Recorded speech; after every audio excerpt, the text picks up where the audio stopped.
I'm going to show this information again at the end, but I'm going to start right off by saying, support your Railroad Historical Society. Just being a member isn't enough. They need money, they have expenses. It isn't a magazine subscription. You're supporting the preservation of stuff that we think is important. And so contribute to your historical society, whichever one it may be. And I surely hope it's the Chicago and Northwestern Historical Society, but it doesn't have to be. I believe that's called ecumenical, Doug. Yes, yeah. Again, the linguistics are coming through, and yes, we like to Okay. share the wealth. And I would like to tell you a little bit about the software that I use for the database that I'm working on, and we'll come back to the database of a digital English index. I'm using Apache OpenOffice Calc. I can't make OpenOffice Base work. As you have all adequately seen, I can't make a computer work. So you're probably not surprised by that. I do the scanning with ArcSoft Photo Studio 2000, and I use paint.net, which is a free download for minor adjustments and tweaks on scans. And then I use Microsoft Image Composite Editor to knit together overlapping scans of anything that is too large for my platen on my scanner. And I have a ledger size scanner that's 11 5/8 inches by 17 inches.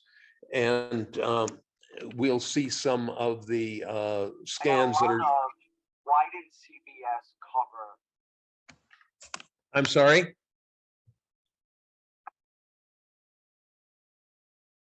I think that was just some background noise. I think it was Bob Blake background noise. Okay. The index is probably the important thing here for us. And I've got some information up about the index, but I have been working all these years on a digital index that can be shared in some form or another, and some method or another. And when I get the index done, then is when I'm going to start worrying about how to share it, where to share it. Ideas that I have in my head include having it on the Chicago and Northwestern historical website somehow, and searchable there, or sortable in some way. But I'll worry about that later on. But this is the way I'm planning to redo the index digitally. There are only 3 items in the existing index: the AFE number, the date completed, and a description of the work. And each page has a town or a heading that is a town, or maybe it's locomotives or entire line or maintenance away, passenger cars, something like that. So I'll take that heading and move that down into one of the columns, and then add the six columns that are shown down below there that you can read for yourselves.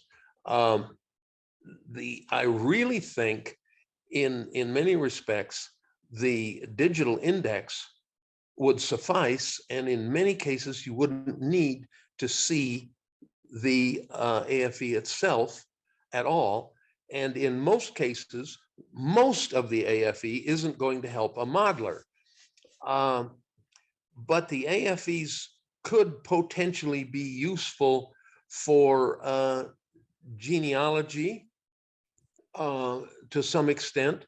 One of the interesting things that again doesn't help a modeler, but when the railroad had to make hog-tight fence along the right-of-way, the name of the landowner was given in the AFE.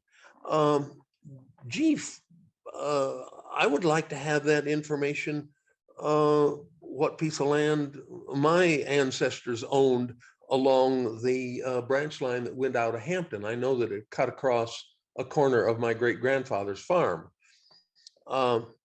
There's another AFE that I was looking at very recently where the Minneapolis and St. Louis bought a truck because they had labor problems.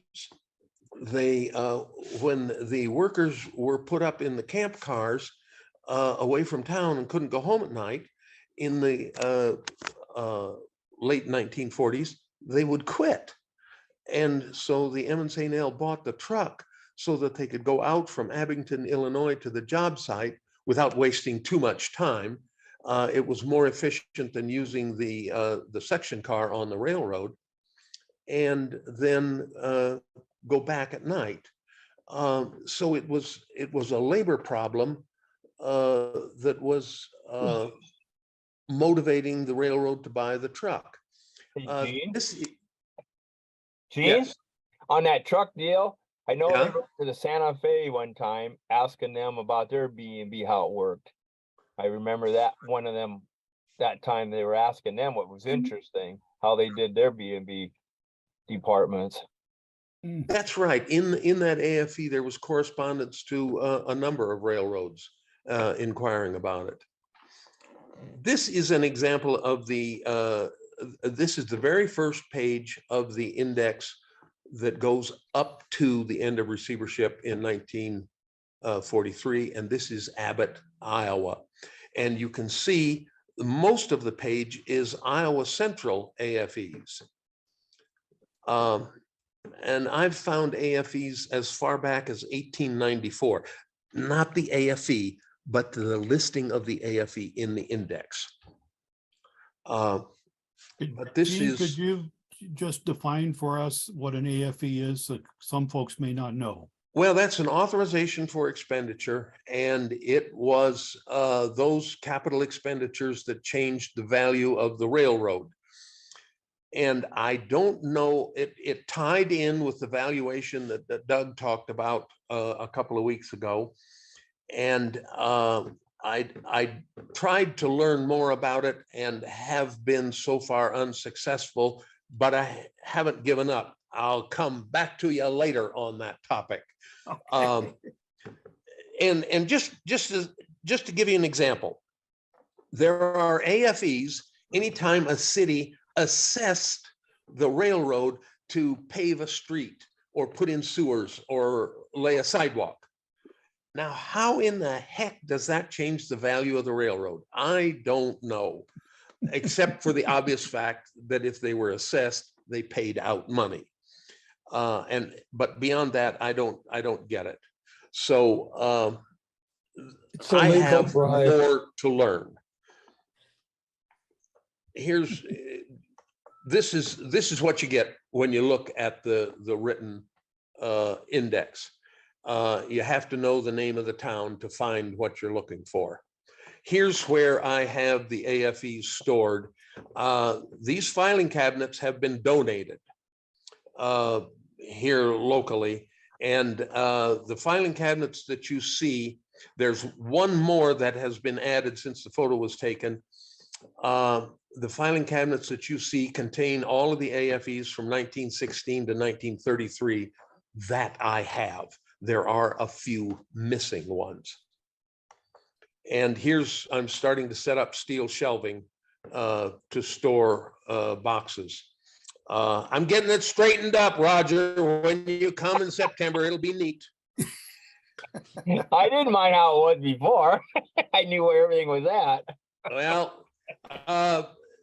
this will be easier to use, but you're going to need a step ladder to get at some of the boxes. Thank the And I Lord. have a very good sturdy steel step ladder for you to use. I'm Did my- safety conscious. Did my wife buy it for you? I'm sorry. Did my wife buy it for you? No, she didn't. No, it really is safe. Here's an example. This is Dayton, Iowa. A few years ago, this building was still standing. This is the sort of thing that from time to time, you can really find something nice in the AFEs. This is Carver, Minnesota.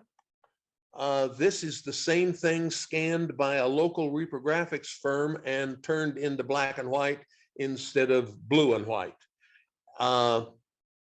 If anybody cares to comment on which they like better, I'm all ears. I like black and white. Black and white, easier to read. This one. Yes. Yep, I Yes. agree. Well, that's my preference, but there have been others who expressed a preference for the blueprint. So we're just recording the votes. This is more of the Carver. There was still another Carver blueprint that I didn't include. Oh, that I did include. Huh. Okay. This is a blueprint for one of the brick block depots that they built. I think most of them were built in Iowa, but this one is at Newton, Iowa. Oh, yeah. Enough information, I think, to build a credible model. Of course, if you want information to build a credible model, I did a hell of a good article in Northwestern Lines many years ago about the one at Union, Iowa, including really good drawings.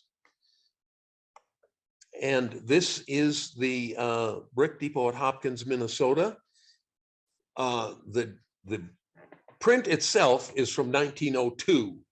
The colored pencil notations on it are from 1948 when they renovated the depot. And for some reason, apparently, fluorescent lighting was new and important and worthy of note. Now, from time to time, we find things like this in the AFEs. Small buildings, the kind of little thing that I don't think some modelers think of. They put in their roundhouse, their coal chute, their cinder pit, and their water tower. But then you need a bunch of these little buildings like this blacksmith shop. This is a little office building that was on a private industry. Why there's an AFE for it, I'm guessing that it's because the M and St.L built it for them. You need a little ice house like this to store enough ice to equip cabooses and locomotives back in the day. This is the drawing for the shelter that was built in Albia to protect the gas electric after they bought them in 1929. The gas electric laid overnight in Albia, and this is where Bill Landmesser, the last motive power superintendent of the M and St.L, got his start.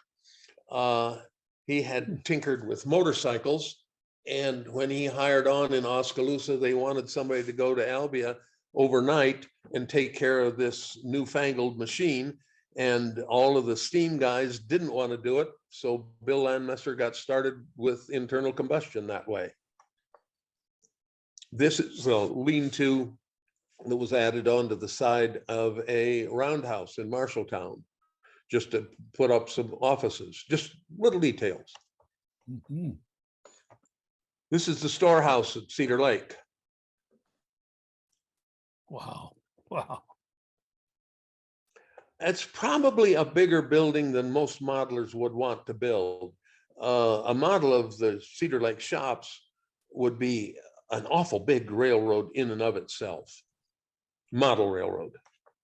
Mhm. And this is an interesting little drawing of the fire escape they added. This is the ice house at Peoria before they added on to it. And there's a lot of interesting information in this particular AFE about the addition to the ice house and when they started operating the Decker Meat Express down through Peoria, and they had to expand the ice house and put in a conveyor to lift the ice up and so on, improve the efficiency so they could ice the refrigerator cars more quickly and make connections to the East Coast. So you get more in some of the AFEs than just whatever it was that they built or bought or sold or wrecked or retired. You find out why they did it, what was going on at the time. And this particular AFE had a bunch of statistics on the number of cars iced at this facility in, oh, I want to say 1922 or something like that, not the 1930 that you see up there.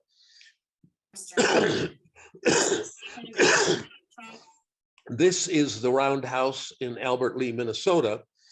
The yellow alterations are to lengthen some stalls to accommodate Illinois Central 282s. And this was a concrete block roundhouse. I found a magazine article about it. They were not the 8x8x16 cinder blocks that we're used to seeing today. And I'll come back to that when we get to Mason City here later on. Here's another print on expanding that roundhouse. Now, this was a coal dock built in Mason City, built by the railroad on railroad land and leased to a coal dealer. And they had quite detailed blueprints about that coal dock. And that's what these are. Now, this is a similar type facility in Grinnell. So you do find things. This to me, if a modeler wanted to build a model of this, to me, this would be sufficient information right here. There's information in the AFE that would tell you who it was for and what it was about and why they did it and things like that, if that interests you. This was for truckloads of coal to back up the ramp and dump into gondola cars on the M and St.L. And I haven't included them here, but there are also drawings where they raised these things up when they started using hopper cars instead of gondolas. They raised them up a couple, 3 feet so that they could dump into the hopper cars. But Okay. another sort of thing that can be found in the AFEs. Exactly what I need. Thank you. This is facilities for sand for the locomotives. And this is 1939. And here's the drum that contained the sand. There was a third blueprint that showed the installation and all the stuff underground. I didn't include that. I looked and looked and looked for a machinery unloading dock, and by golly, this is all I could find. And this was at Mason City. It still gives you the basic dimensions and you can figure out the timber It sizes does. yourself. It doesn't give the height of the dock above the ground, but No, that would be since we know basic. the height of a flat car Yeah. bed above the railhead, we could work that out. So we really don't need it. Now, here's one of the really bright spots, if you will, in the AFEs. They really included lots of blueprints about bridges and culverts. And the inquiries, the non-model railroader inquiries that I have gotten about the AFEs have all been about bridges. One from the Union Pacific, and I wasn't able to answer them. I wasn't able to find the information they sought. But there are people that are interested in bridges, and I get inquiries about bridges that people have found the existing bridge somewhere out there in the world, and then one particular guy has inquired about a lot of M and St.L. bridges, both the bridges that carry the Minneapolis and St. Louis Railroad over something, and those bridges that carry something over the Minneapolis and St. Louis. So if you're going to inquire about a bridge, your chances of me actually being able to find information for you is quite a bit better when it comes to bridges than it might be for other things. And don't bother to ask about stockyards. I'll show you what I could find. And then there are standard things like this. This is a culvert that was just south of Hampton. And the correspondence in the AFE was all about getting the landowner to include in the deed to the land a covenant that if he sold the land, that the next owner of the land had to agree in advance that the size of this culvert cattle underpass was adequate for them before they would do it. Sometimes all you get's a floor plan. These were two boxcar buildings that were put down in Des Moines, Iowa. And that's all there is.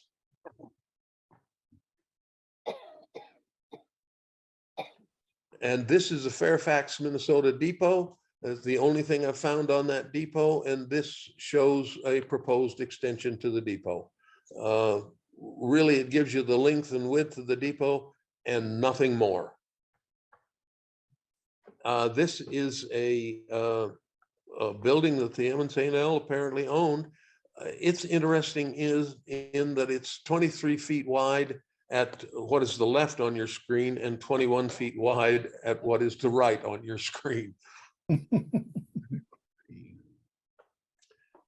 This is the roundhouse at Winthrop, Minnesota.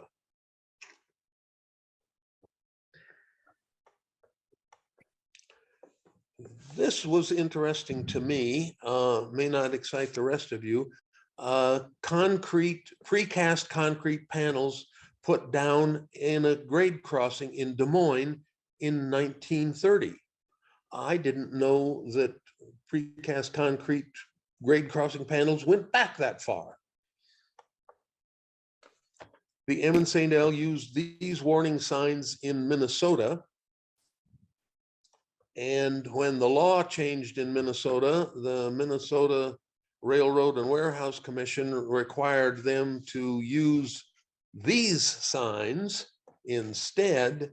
And the railroad's legal department concluded that the signs that they had already put up could stay up, and they only had to put these up in the new places where they needed to put them up. And there was, of course, a long argument and hearings in front of the commission and everything. Do we have to go back? Are the old ones grandfathered in, or do the old close clearances now require a sign? And the railroad lost. The Griswold crossing signal that was sometimes required in Minnesota. This was a signal to put where two railroads crossed one another to block one railroad from, well, I guess all it would do is give an indication if somebody went through when they shouldn't have. A switch lock.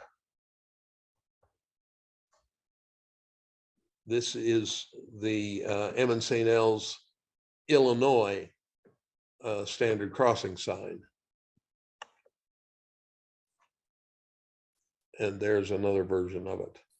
I have seen additional ones.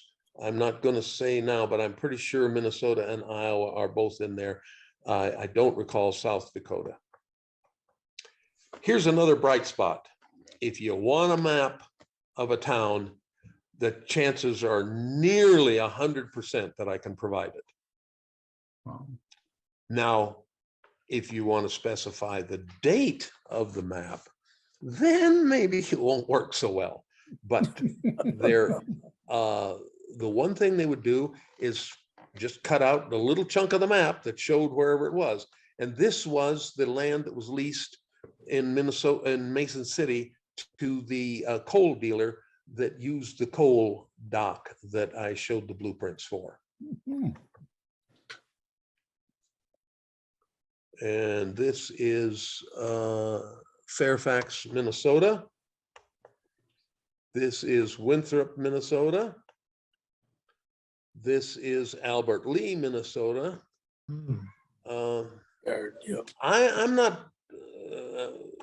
I'm not biased somewhere. This is Aberdeen, South Dakota. This is Clarkfield, Minnesota. This is Monmouth, Illinois. we tend to think of the Bartlett Yards in Peoria as being the big yard, but Monmouth really was the big yard for the M and St.L. in Illinois and had most of the facilities and was where many of the freight trains terminated. And then they just operated shuttles down the hill to the Bartlett Yard on the edge of Peoria. This is Gilman, Iowa. And this, I used the Microsoft Image Composite Editor software to knit together a bunch of small maps of Marshalltown that I found. Now, obviously, the far right was one piece. You can see that. But all of these little chunks over here, that software is able to find enough common items in the overlapping sections that it will knit it together, and it looks pretty darn good, I would say. Your opinion may vary. It does. It even shows the connection to Diamond Paint from the shops area on the west side. Roger Yeah, and I and were looking at that a while back. Yeah. Just And that dotted red line down there. Yeah, that curve. yeah. And that- of course, over here at one time, there was a canning factory. That's And Western Grocer. Yeah. yeah, thank you. And the Diamond Paint over here, and they had a bridge across the Lynn Creek, and the Chicago and Northwestern and the M and St.L. both had joint use of this and both switched over there. Oh, they did. Okay. I thought it was just M and St.L. No, according to the AFE, joint. Okay. Because I've got both those Diamond Paint and the Western Grocer Complex are now on my layout Oh, good. with the switchbacks. Oh, good. I'm glad to hear that. Hey, Gene, this is Roger. Yeah. If you look on these AFEs, a lot of times I found they'll write in another AFE, and I've learned a lot off of that, the one they wrote in for something else. I have seen that. You're right. Yeah, You're right. Oftentimes they will refer to another AFE yeah, on something that preceded whatever they're doing now. yeah. Here's something. I don't know if this helps modelers or not, but they bought a mowing machine. Now, in this particular case, there were 5 photos, and I think I'm only showing 2 or 3 here. I don't know whether a modeler would be interested in that or not. But what popped into my mind, if you look on Shapeways, a lot of people have used that 3D printing to create a lot of little gizmos like this. I see more military modeling than anything else, but I also see railroad stuff. Yep. And so maybe somebody who's adept at that 3D modeling would be interested in getting the information on something like this. That was the Fairmont speeder pulling a sickle bar mower that Fairmont created. So yeah. And I've shared Fairmont photos with modelers, Gene, so including Jack Burgess. So there are some people out there doing this stuff. Oh, okay. Well, now this isn't the sort of thing that I would model, but it is the sort of thing that if somebody did it in 3D, I'd be a customer. Yeah. Here's another one. The M and St.L. used these Red Devil Kohlers in a number of locations. The Bartlett Yard in Peoria eventually. This one, I don't remember where this one went in. One went in out in South Dakota in Watertown is another use of them. But this is, while it's not a scale drawing, it's well enough drawn, so I think it would give a 3D, a guy adept at doing things in 3D, it would get him a running start, at least, I would hope. And then there was the brochure. I have not included all of the brochure, but it shows photos. And then we have this. And here's more photos. The M and St.L bought one of these electric cranes, battery powered cranes. And there's a brochure on that. And some dimensions. It's not a scale drawing, but it's some dimensional information, which again, I would hope would give some 3D printing guy a running start. And I'd like to be a customer. Stockyards and stock chutes. Now, this is something I do want to model really badly. You think I can find anything? That's You it. need to look at the ICC valuation reports. There's more information there by a wide margin. Yes. You have no idea how I hoped to find a blueprint, at least of a loading dock. Yep. Not so far. And I don't think Roger's found anything either. Roger has probably looked at more of these AFEs than I have. About the late 30s through 39, Gene, is when they started cutting back on the stockyard. Like if they had like 6, pins, they cut them back to 2 or 3, and then putting in double chutes. They never maintained them very well, but in the late 38 and 39 is when they were starting to maintain them better and make them smaller. The little bit of research I have been able to do, the stockyards were often for hogs, and they had a shed built over them. So you'd end up, as a modeler, you wouldn't be building the stockyards, you'd be building the shed with a loading chute protruding out of one of the sides. So maybe I'm looking for something that I don't need anyway. I think what I could find, Gene, that I think they pre-made these things in Minneapolis and then shipped them out for the B&B to stick them on the ground quick. That could be. They did that with other things, including small buildings. Yeah, I think that's what they were doing, because about everyone I ran across, they were making them all double, to load double cars. That might have been for replacements and rebuilding, because the ICC reports from the late teens show many of them in like 50% condition, 30% condition, because they deteriorated so bad. Manure and urine really has a way of rotting wood quickly. If it's not. Because 38, 39 is when I found them all going through, making them smaller, or some of them had brick floors and stuff like that. So they did a lot of work in that time. That's about the same time they were going through and getting rid of the outhouses at depots. Yeah, you'll run across a AFE saying like three or 4 towns say, "Oh, we're getting rid of outhouses." Yeah. One thing about the AFEs, they're really interesting. What you'll find. Really. So now I need to model a gon full of old decrepit outhouses. Well, they just tore them down. That's all they did. They didn't haul them away. They just got rid of them. That's all they did. Yeah. I mean, this is a blueprint from the hog buying station that the railroad built in Oskaloosa that was operated by Armour. But it's the blueprint for the building. This is another blueprint for the same building. And this is the third blueprint for that building. This is the map that was in the AFE showing where the building was located. And this newspaper clipping, and I don't know from what newspaper it came,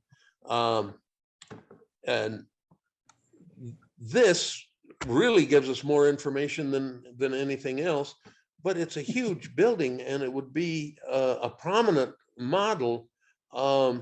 It would have to be part of the theme of your railroad, I would think, unless you had a gymnasium to work with. Yep. Yeah, and the platform for that is still in Oskaloosa, or it was the last time we were down there. Oh, really? Yep.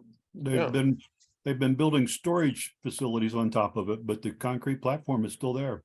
Oh. Here and there in the AFEs, you find oddball, one-of-a-kind things. They following the lead of the Milwaukee Road, the St.L was spraying oil, a combination of oil and creosote on the right of way to kill weeds. And this was a sketch of their weed spraying train. And it's not really a blueprint, but again, it would give a modeler a running start if you wanted to model a weed spraying train that the railroad only used for 2 years. And this is a drawing for all of the nozzles on the end of the car that did the spraying. So the information is there, but it's not the sort of thing that everyday modelers would want. This sketch was interesting. It shows the idler car for the Ortner crane. Oh, yeah. This is just a clearance diagram, but here and there you find things like that. So how far apart should things be? Well, this tells you 8 feet from the center line of the track. And then from time to time, I come across little things like this. Well, that's in the interior of a building. Would a modeler be interested? Probably not. But it's there. Oh, yeah. In a few instances, there are photos of rolling stock. I thought this one was interesting. It was in the AFE for the acquisition of the cars. These were used cars that they acquired and repainted. Mhm. This is the St.L's 10 automobile cars. There were some photos.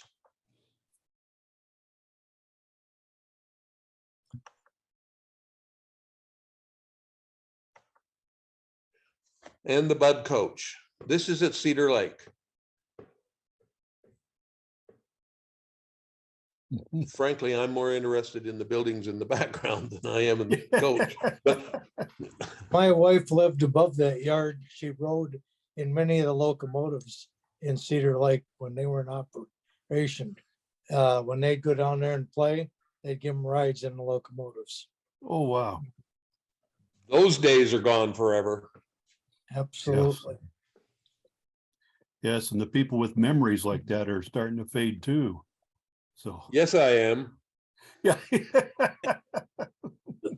Your memory been gone for a long time. Yeah, but you still inspire us younger guys, Gene. Okay. These are the green box cars. Oh, yes. A black and white photo doesn't do them justice.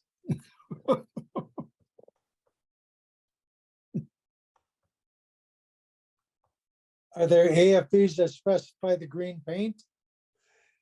Not only are there AFEs that specify the green paint, let me go back, but I got a hold of DuPont because I had not only the paint color, but the paint number. And DuPont said, we don't do that anymore, but we have a contractor in Decatur, Illinois that does do it. Now, this is back in the 1990s. And I went to Decatur, Illinois, to that contractor, and I have samples of that paint. All right. Have you created drift cards for us? Pardon? Have you created drift cards for us? I have not, but I'm willing to. The only time I used it, you may recall that Red Caboose did the repainted 53,000 series green box cars. That's the only time I've used it. The green that everybody thinks those box cars were is sort of an OD green. But the actual green that they were when they were new, there is a definite shift to blue in the green, way more blue than yellow.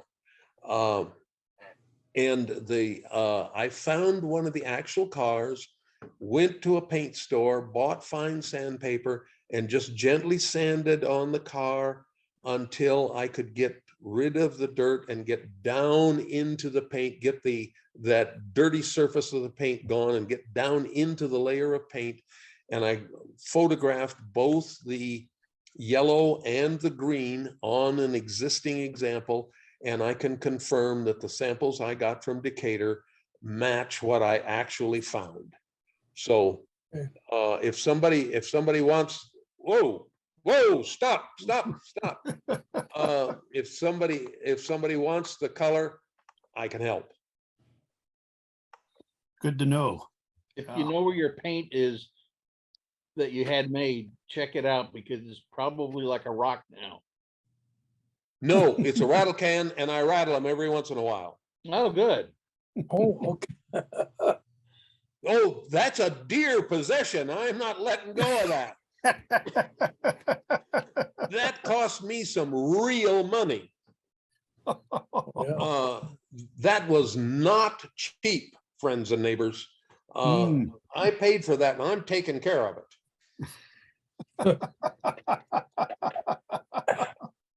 There are some, the Minneapolis and St. Louis bought some highway vehicles. They bought automobiles for their agents in the cities way off of the railroad. Bought all kinds from Chrysler and Cadillac all the way down to Chevy, Plymouth, and Ford. There's never any photos of any of those in the AFEs. But when they bought a truck, there in many of the truck AFEs, there was a photo. And I want you to look at the top photo that's on the screen now. Do you see something funny? They had a rack on top, Gene. Gloss Huh? paint. Look at the door. Yeah, the Herald is not correct. That's right. Thank you, Doug. Yeah.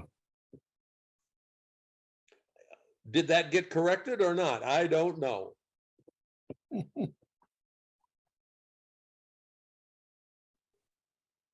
But it should be twisted. I have measured actual St.L monograms. Monogram is the word the St.L used. And I have measured the actual monograms, and the twisting of that rectangle varies from 20 degrees to 30 degrees, never less and never more. So you have a little leeway there. So was this a truck based in Peoria and they wanted people to see the name? I do not know where this one, probably the AFE would tell me, and I don't remember. Hmm. These are all for LCL freight, I think, Gene. They were. Yep. They were. That's what I think. Some of the trucks were for less than carload lot freight, and some of the trucks were used by railroad crews, like bridges and buildings and paint crews and stuff like that. One panel truck was bought for a welder to move his welding equipment around.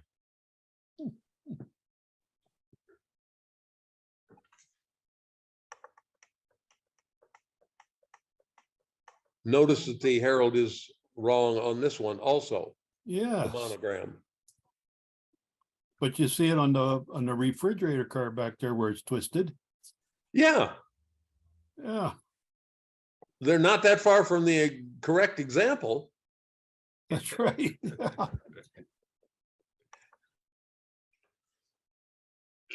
This one has no monogram. They're tired of hearing the complaints. That's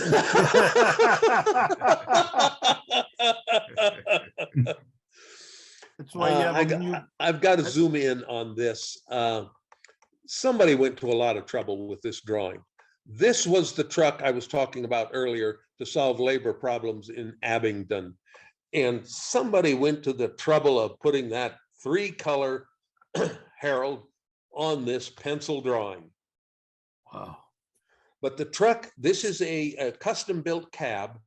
A company in Minneapolis custom-built that cab for them, lengthened the wheelbase from 126 inches to 180 inches, built this ramp on the back so they could load a Fairmont motor car, there was this boom added to it, and there is a winch up here. The boom can be mounted and unmounted, but this allowed the building and bridges crew to load their section car in the back of the truck.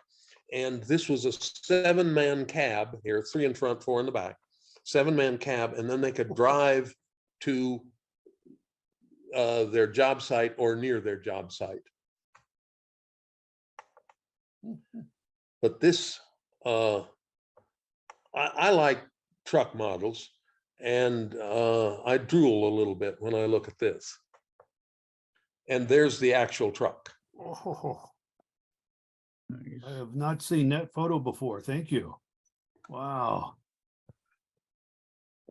And You got and they got the angle right. Yeah, Yes. and the rack on the front was so the B&B could carry long items, bridge beams and stuff like that. Mhm. You got the one for the signal department? Pardon? You got that one of the picture of the signal department truck? I don't think I do. Okay. And the AFE even included a drawing of the Fairmont S2 Series E B&B motor car, by golly. Wow. This truck is again for less than carload lot freight. Mhm. Got the lift gate. Yeah, Mhm. they went to international this time. Now this model of international is available in HO scale, this cab. Mhm. I can't remember. Was it Mini metals. Mini Mini metals, metals. yeah. Okay, thank you. Yep. So this is an entirely possible model for us. Yes, because they also offer that cab with a van body like that. Yeah, Mhm.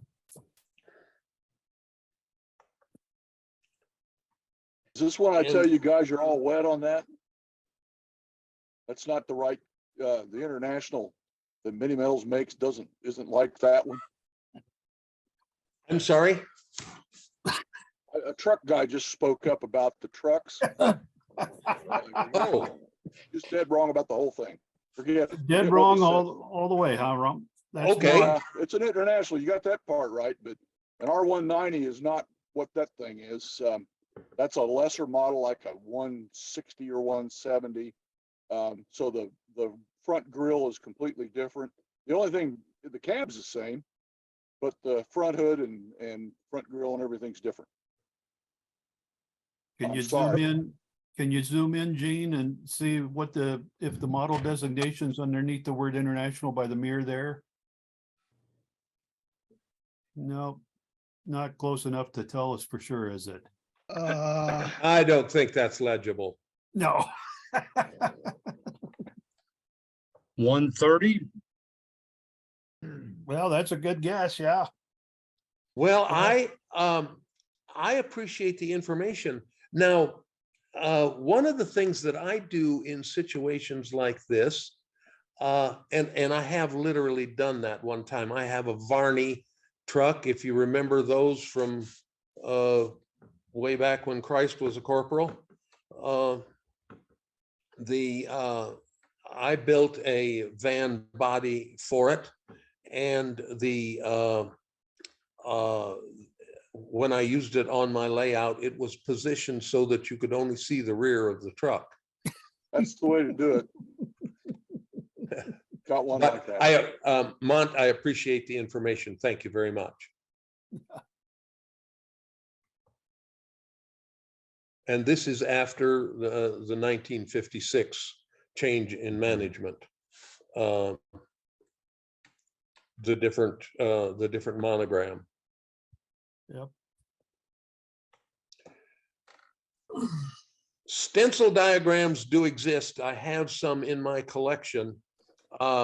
When the Clinton car shops were closed, I had a connection there, and several boxes of St.L blueprints went into a fellow's trunk and went home with him and ended up somehow in El Paso, Texas. Not sure of the details there.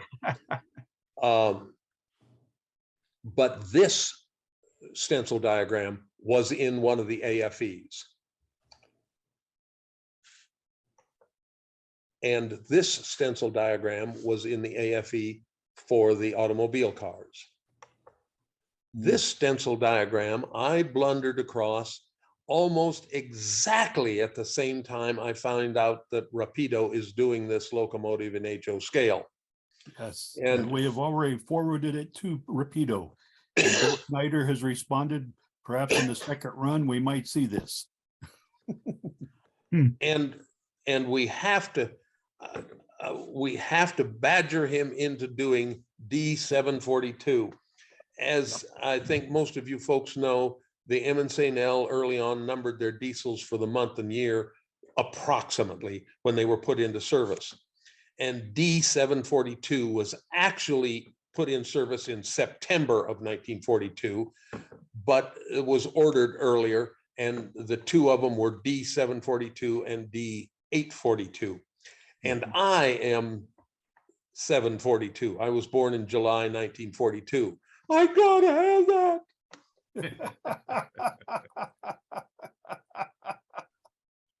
We'll see what Well, we can do, I Gene. guess I don't gotta have it. I've managed to survive this long without it.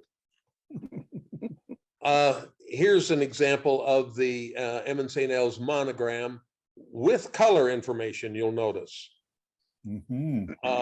And here is a truck stencil diagram.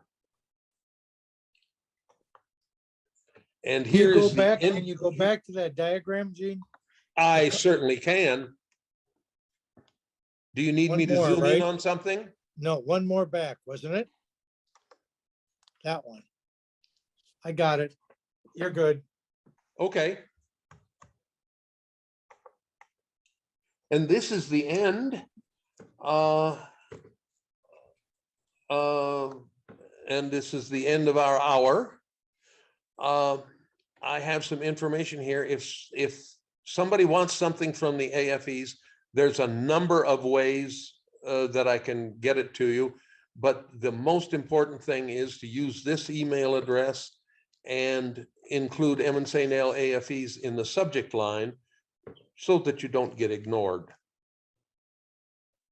Not that I would ignore anyone. Perish Oh, the no, thought. no, you don't. No, but there's a pecking order in which you respond to things. Right. Thank you, Doug. That's exactly right. Pecking order. I can provide paper copies for people at I'm predicting 25 cents per square foot plus postage. I can ship rolled or folded if you want. Most of what I have shown you today, the files are too large to conveniently send as an email attachment. And when I scan things, I'm embarrassed to admit that I save them as JPEGs, knowing as I do full well that JPEGs deteriorate every time you open it, it deteriorates a little bit. But the TIFF files are just too large, and there are practical limits to things. I'm sorry. But nonetheless, if somebody wants me to search for something, I'm happy to do it. That's what I'm here for. And we can find a way to get the information to you that you want. Are there any questions? Wonderful job, Gene. Thank you so much for preparing Great this and work. presenting it. Thank you. Appreciate it. Thank you. It was my pleasure. Next week, we have Dave Nelson. Dave, what is your topic next week? It's an examination of two very small railroads in Illinois. Very good. All right, so we're looking forward to that. And if there aren't any other questions, then thanks again, Gene, and thanks everybody for showing. We'll see you next week. Great Thank job. you for the Gene. opportunity. Great job. Yeah. All right.